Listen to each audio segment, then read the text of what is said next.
Confused about what kind of paper to use for your calligraphy? This video is for you.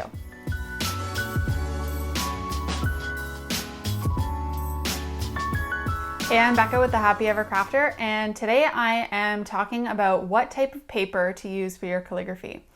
This is a question I get all the time, and beginners tend to get really bogged down with this because they hear horror stories about how you're going to ruin your new fancy brush pens if you use it on the wrong paper. And that is not completely untrue, but it doesn't need to be so complicated. So I'm going to break it all down today. First things first, I want to preface this by saying that in this video, I am talking mostly about brush pens. If you are interested in using pointed pens, a lot of what I'm going to say today will also apply, but there are a couple extra things that you need to think about. So if you're talking about pointed pens or you want to know more about pointed pens, definitely check out this video because that one will give you a little more insight. But today I'm primarily focusing on brush pens. Next, I want to talk about the fact that where you are in the world is going to make a difference in what papers you can buy. The ones that I'm going to show you today are the ones that are readily available for me here in Canada and for a lot of people in North America. But if you are in other places, it is not a deal breaker if you don't get the same brands that I'm talking about today, which is why before I jump into the brands that I use, I want to talk about why and how exactly I went about finding these papers that work well for me so that you can understand how to find your own. Okay, so 3 kind of rules, if you want to call them, that I'm going to tell you that you need to remember, and if you can remember these things, you will be fine for finding your own types of paper. The first one is you want to look for paper that is smooth.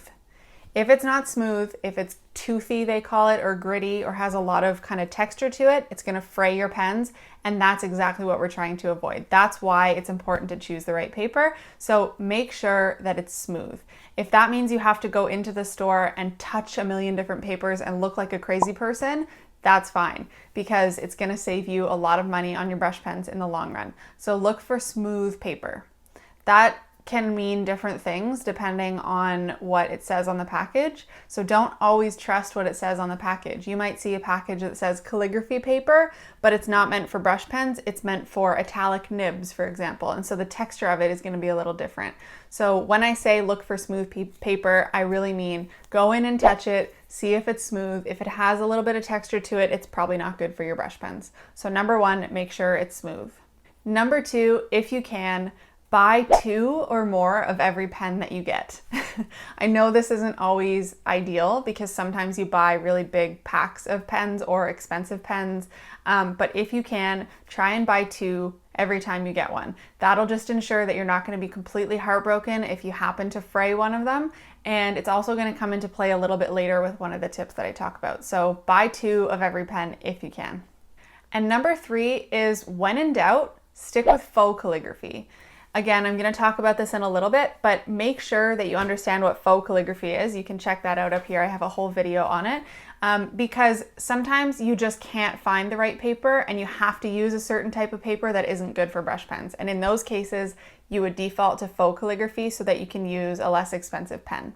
Honestly, if you can follow those 3 rules, you are not going to be super worried about your paper choices anymore. So as long as you understand those, you'll be good to go. But with that being said, I am going to show you exactly the papers that I use in case you want the easy answers. So let's jump into that. Okay, so these books that I have in the stack here are in order from my practice to my good copy to my specialty. So the first one that I use the most often for my practice is marker paper. This is Canson marker paper. It's just a brand that I can easily find here, but really any marker paper is going to be totally fine.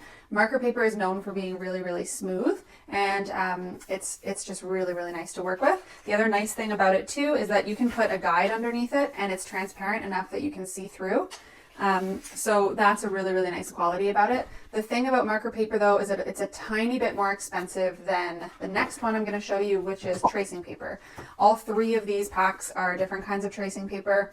Again, you can find any tracing paper you want. I'm not worried about the quality or the weight of the paper or anything. That said, I have obviously not tested every tracing paper in the world, so if you find one that doesn't work, you can't blame me. But tracing paper is like 1 step down from marker paper. It's a bit cheaper. It's still transparent, so you can put your guide sheets underneath it, but it's kind of a bit flimsier and usually a little bit less smooth. What's really nice about tracing paper and marker paper though for practice is, again, you can use your guide sheets underneath, but also it's not going to suck as much ink out of your pen. So you'll get longer lasting pens if you use it on this practice paper when you're getting started. So that's what I use for practice. The next level up is Rhodia paper, and Rhodia paper is just a really like wonderfully smooth paper to use. This is great for brush pens or pointed pens, and it comes in lots of different formats. So not only different sizes, but different kind of prints on the paper. So you've got grid pad, you can get it with dots instead of grid, or you can just get blank ones, which is nice. It is more opaque than tracing paper or marker paper, but it's still see-through just enough that you could put a guide underneath it and see through enough to trace if you needed to. So Rhodia is a really, really good option as well. That's one that I stock up on a lot at the store, but again, it's a little bit more expensive than tracing paper and marker paper. So it's the next step up. And then once you're done with your practice sheets, if you're done with tracing or you're done with using your Rhodia paper and a client comes to you and maybe wants you to do a good copy of something, or maybe it's not for a client, maybe it's just for yourself and you want to do a good copy, I get the question all the time about what paper to use that's more like a cardstock, that's a thicker, heavier type of paper. The one that I've discovered that I like the most is this Bristol paper, and Strathmore Bristol, it's Bristol Smooth Surface. You'll also see one that's called Bristol Vellum or Vellum Bristol, which I don't recommend. And the only reason I know that is because I went into the store and I opened these up and I felt them before I ever bought any. So again, I definitely recommend doing that even if you look crazy doing it. This Bristol paper is really smooth. Again, it's more of a cardstock. It's nice and thick, and so I use this for good copies. I'll often buy some of this and I just cut it into the sizes that I need it. If somebody wants a card, or if I'm making, like a birthday card or a wedding card or something like that, I buy this instead of buying pre-made cards because a lot of the time the paper on those is a little bit gritty. Which brings me to my next point, which is what if someone wants you to use certain type of envelopes that you have no control over that are a little bit toothy, or what if you have a creation on like watercolor paper. This is cold press watercolor paper, which means it's really gritty. What if you've done a painting and you want to add lettering on top of it? Does that mean that because these are rougher papers that you shouldn't use your brush pens on it?